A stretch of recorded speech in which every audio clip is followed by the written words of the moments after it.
Usual గా there is a way to introduce a new sibling to the first born అన్నమాట. ఓహో! Yeah అది అంటే మదర్ బేబీని క్యారీ చేస్తున్నప్పటి నుంచే హ్మ్.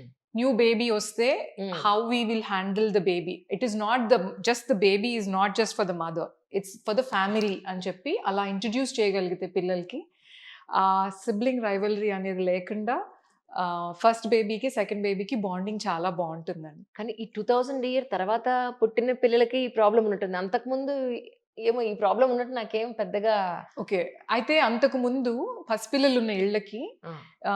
వాళ్ళు కొంచెం పెద్దయ్యేంత వరకు ఎవరు వెళ్ళేవాళ్ళు కాదు. ఎందుకు అనంటే మన ఆచారాలో లేకపోతే హ్మ్. వాటెవర్ పసిపిల్లలున్న ఇంటికి ముట్టుందనో, ఇంకొకటుందనో ఆ! కొద్ది అని రోజులు చెప్పి కొన్ని రోజులు ఎవరు వెళ్ళేవాళ్ళు అవునవును. కాదు. అవును. ఆ!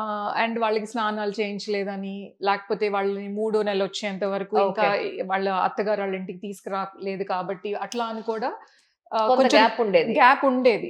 సో, ఈ టైంలో అదేంటి ఇంట్లో వాళ్ళే ఉన్నప్పుడు సినారియో కొంచెం వేరుగా ఉంటుంది. హ్మ్. హ్మ్. బయట నుంచి వచ్చినప్పుడు పిల్లలు కదా! వాళ్ళు ఎక్స్‌పెక్ట్ చేస్తారు కదా! వాళ్ళు నన్ను చూడాలి అని, నన్ను పలకరించాలి అవును. అని. అవును. ఇప్పుడు మన సోషల్ ఎన్వైర్న్‌మెంట్ మారిపోయేసరికి ఈ చేంజెస్‌తో పాటు మనం వాళ్ళని అప్‌గ్రేడ్ చేసుకొని ఉండుంటే పిల్లల్ని కూడా హ్మ్. అంత ప్రాబ్లమ్స్ వచ్చేవి కాదండి.